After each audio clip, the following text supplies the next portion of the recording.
demokrasi terpimpin. Yang pertama itu kan dinamika politik pada masa demokrasi terpimpin. Yang pertama itu menuju demokrasi terpimpin.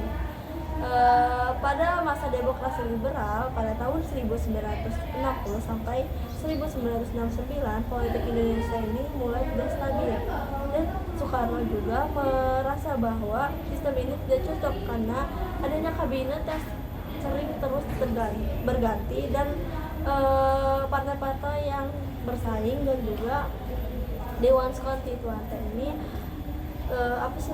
Dewan Konstituante itu bekerja dengan tidak baik.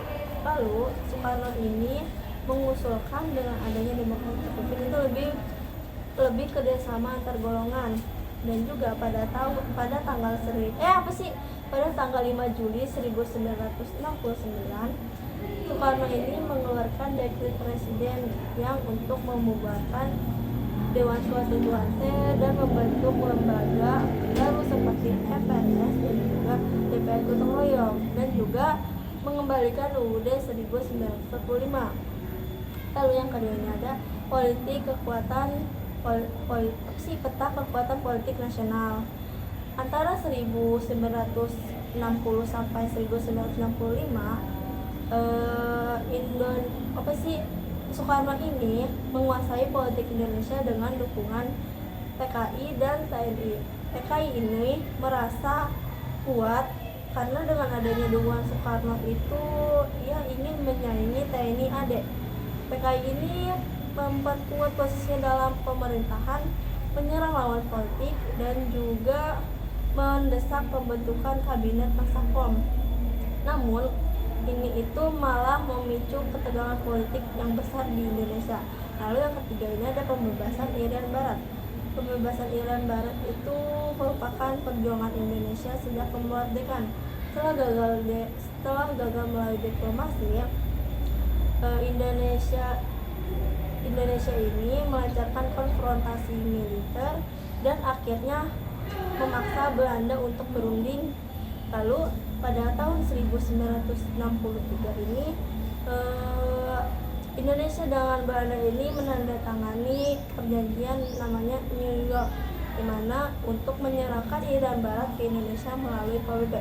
Lalu penentuan pendapat rakyat atau PPRA dilakukan pada 1963 dan hasilnya itu diterima oleh PBB. Lalu disitulah Irian Barat dan Irian Barat itu telah kembali ke Indonesia secara resmi. Lalu yang keempat ini ada konfrontasi terhadap Malaysia. Konfrontasi terhadap Malaysia itu depannya kayak apa ya? Terhadap Malaysia itu Malaysia ini dimulai ketika pada tahun 1969 ya, apa 63 ya. Terus Indonesia ini menentang Malaysia karena dia itu melanggar kesepakatan internasional, dan juga Indonesia ini memutuskan hubungan politik dengan negara tersebut. Untuk menyelesaikan konflik, Indonesia melancarkan konfrontasi melalui militer dan diplomasi, dan juga ini tuh gagal. Apa sih? Karena Malaysia itu diterima oleh Dewan Keamanan PBB, sedangkan Indonesia itu malah keluar PBB.